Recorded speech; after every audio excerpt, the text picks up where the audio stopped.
Good morning everyone. आप सभी का जीए सीट के यूट्यूब चैनल पे स्वागत है।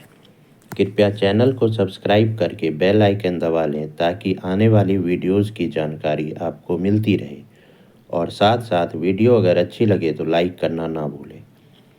अभी हम डिस्कस करेंगे आज 11 दिसंबर के करंट अफेयर्स को। तो चलिए स्टार्ट करते हैं। President of India graces human rights day celebration.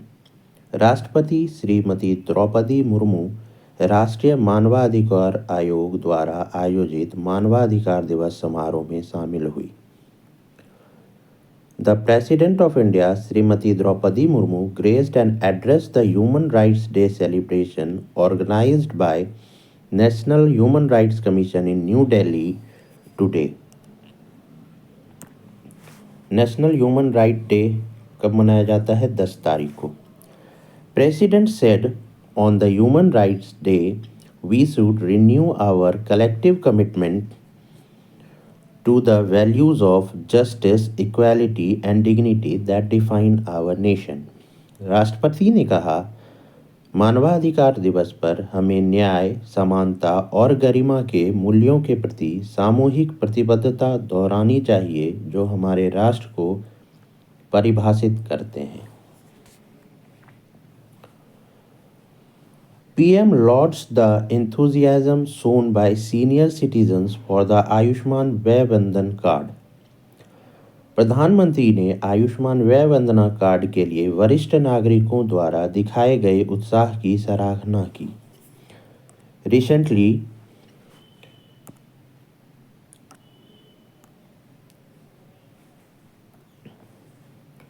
Recently, the enrollment for Ayushman వ్యయ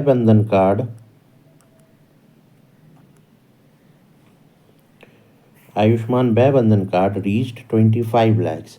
हाल ही में आयुष्मान व्यय वंदन कार्ड में इनरोलमेंट की संख्या 25 लाख तक पहुंच गई है, जिससे treatment worth more than 40 crore से ज़्यादा के ट्रीटमेंट से 22,000 सीनियर सिटीजन बेनिफिट उठा चुके हैं।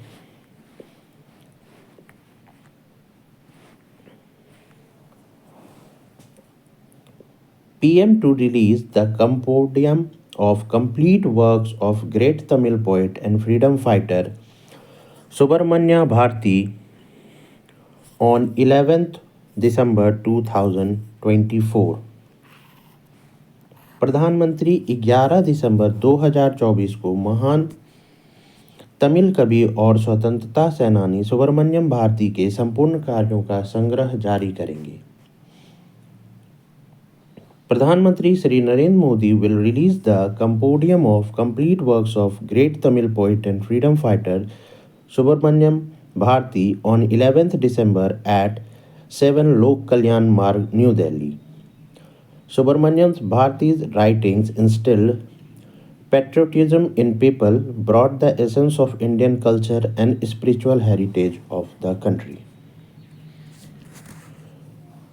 Former External Affairs Minister and Karnataka Chief Minister S.M. Krishna passed away on Tuesday. पूर्व विदेश मंत्री और कर्नाटक के मुख्यमंत्री S.M. कृष्णा का मंगलवार को निधन हो गया। Krishna held prominent position throughout his career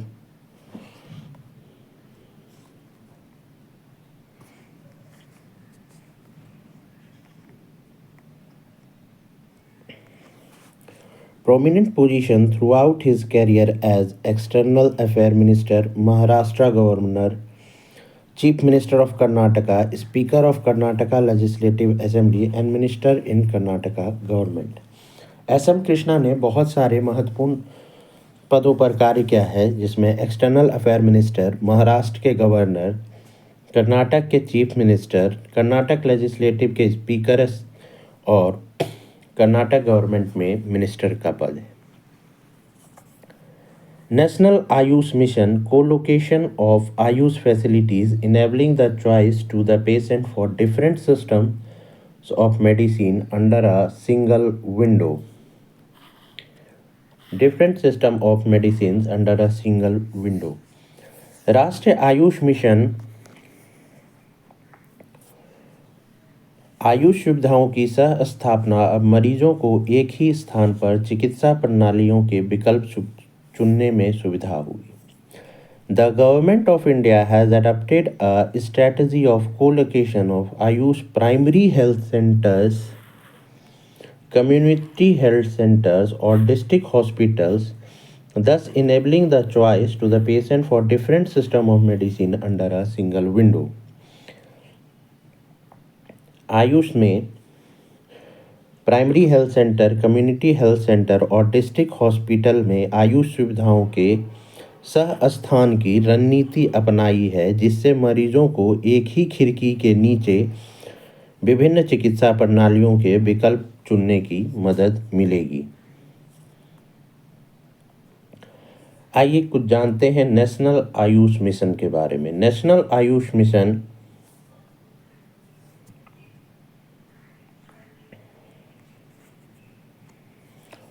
National Ayush Mission was launched in 2014 with following objectives. National Ayush Mission 2014 में लॉन्च किया गया था with following objectives. To provide Ayush healthcare services throughout the country by strengthening and improving Ayush healthcare services. पूरे देश में Ayush health care service को पहुंचाना। To establish a holistic wellness model through Ayush Health and Wellness Centers focusing on preventing and promotive health care based on Ayush principles and practices to reduce the disease burden and out of pocket expenditure. ऐसा wellness model स्थापित करना जो focus करता हो आयुष के principal और practice को, जिससे कि डिजीज़ बर्डन और बहुत ज़्यादा खर्चा से बचा जा सके। To provide informed choice to the needy public through colocation of AYUSH facilities at PSCs, CSCs and DHS resulting in medical pluralism.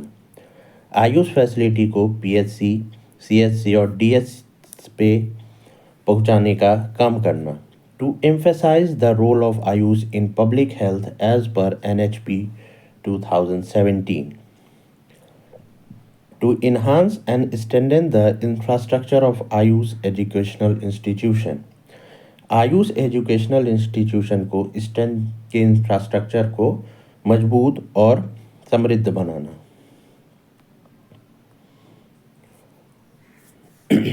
Pharmaceuticals and Medical Devices Bureau of India has partnered with the cooperative sectors to open Jan Aushadhi Kendras through primary agriculture cooperative societies to increase access to medicines in rural areas. भारतीय pharmaceuticals और medical devices bureau ने ग्रामीण क्षेत्रों में दवाओं की पहुंच बढ़ाने के लिए प्राथमिक कृषि सहकारी समितियों के माध्यम से जन औषधि खोलने के लिए सहकारी क्षेत्रों के साथ साझेदारी की है। To increase the access to medicine in rural areas, गांव में rural areas, the pharmaceuticals and medical devices bureau of India, the implementing agency of PMBJP has partnered with cooperative sectors। किसके साथ पार्टनरशिप किया है? Cooperative sectors to open Jan Aushadhi केंद्र through primary agriculture cooperative societies PACS till 30th November 2024। More than 2,690 PACS have been given initial approval and 687 camps have been opened in PACS.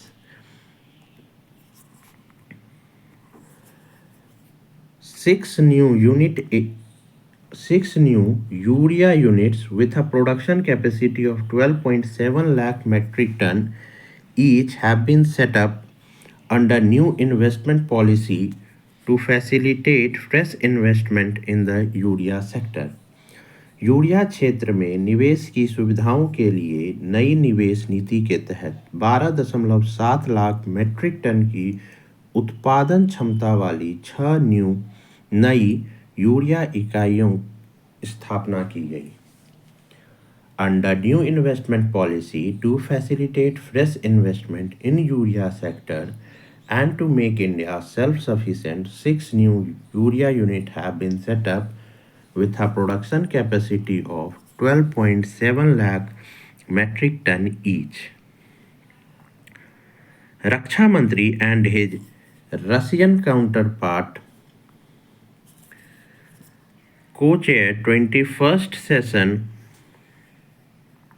of India-Russia Intergovernmental Commission on Military and Military Technical Cooperation in Moscow. रक्षा मंत्री और उनके रूसी समकक्ष Moscow में सैन्य और सैन्य तकनीकी सहयोग पर भारत रूस अंतर सरकारी आयोग के 21वें सत्र की सह अध्यक्षता की. The 21st session of the India-Russia Intergovernmental Commission on Military and Military Technical Cooperation (IRIGC) M&MTC was co-chaired by Raksha Mantri Sri Rajnath Singh and Russian Defense Minister Mr. Andrei Velasov in Moscow on December 10, 2024. Chief of Army Staff Nepali Army arrives on a visit to India. Nepal के सेना अध्यक्ष Suprabal Jan Sewa Shri general Ashok Raj Sigdel Bharat यात्रा पर पहुंचे.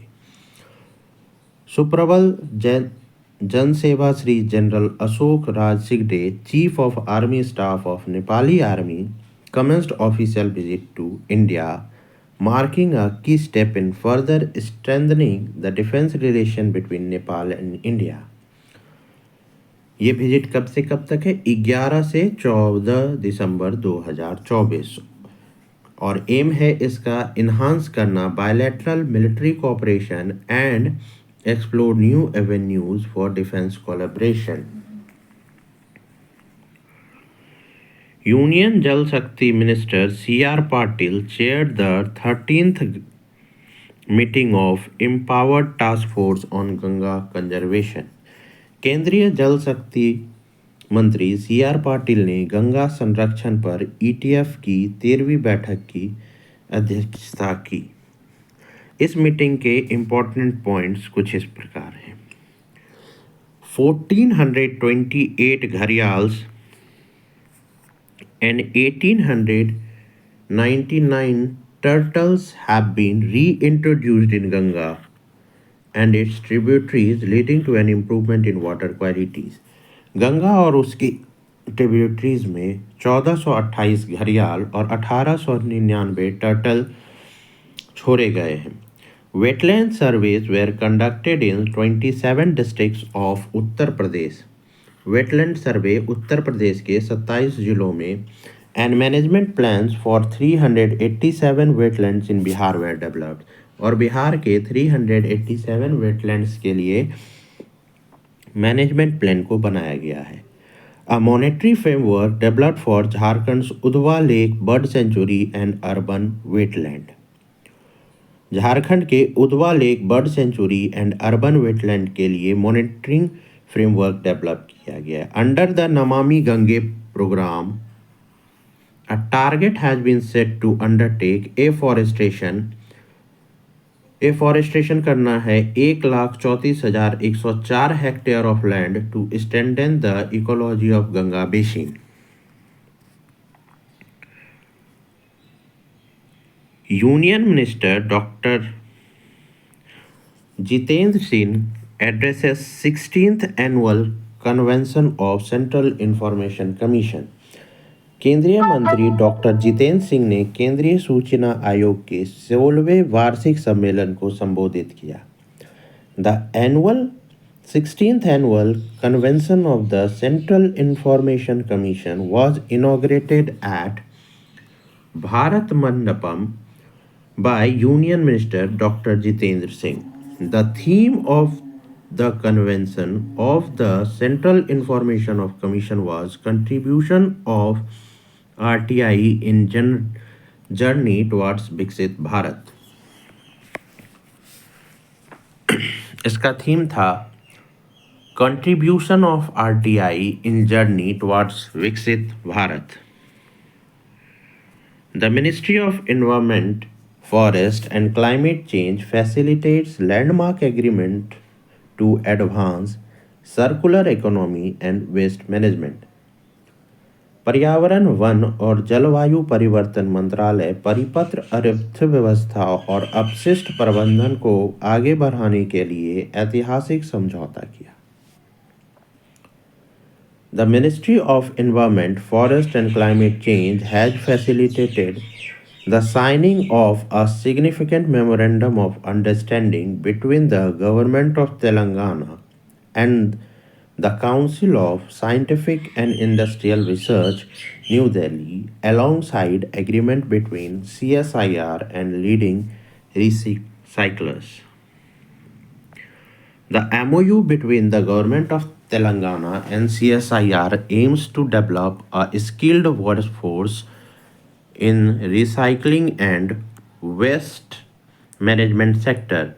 MOU जो कि government of Telangana और CSIR के बीच हुआ है, उसका एम है एक स्किल्ड वर्कफोर्स को डेवलप करना रिसाइकलिंग और वेस्ट मैनेजमेंट सेक्टर में। Under this partnership, CSIR's laboratories and the institutions will provide technical support for training programs in Telangana, equipping individuals with expertise in CSIR developed waste management technology. इस partnership के तहत CSIR के laboratories और institution Telangana में individual को technical support और provide करेंगे training programmes के लिए।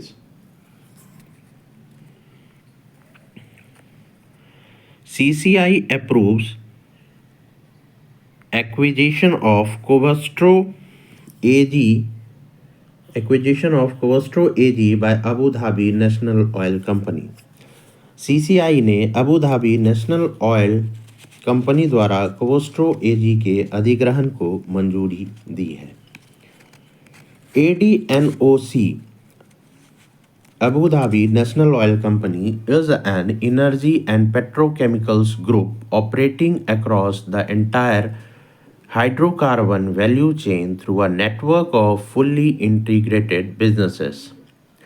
Abu Dhabi national oil company किस में काम करती है? एनर्जी और पेट्रोकेमिकल ग्रुप्स और हाइड्रोकार्बन वैल्यू चेन में इनका बिजनेस है। ये ADNOC Abu Dhabi national oil company is principally active in exploration, production, storage, refining and distribution of oil and gases as well as in the development of petrochemical product। Abu Dhabi national oil company active है exploration में, production में, storage में, refining में और distribution में oil और gas की और पेट्रोकेमिकल प्रोडक्ट्स में। और कोवेस्ट्रो एक केमिकल प्रोड्यूसर है जो फोकस करता है supply of high performance polymer material and solutions. Covestro दो ब्रॉड सेगमेंट में ऑपरेट करता है। पहला है performance materials which include performance material जो इंक्लूड करता है पॉलीकार्बोनेट, स्टैंडर्ड यूरिथेन कंपोनेंट्स और बेस केमिकल बिजनेस में। Solutions and specialties which include engineering plastics, raw materials for coating and adhesive, tailored urethanes, thermoplastic polyurethanes, specialty films and elastomers, इन सब चीज़ों में कोवेस्ट्रो काम करता है।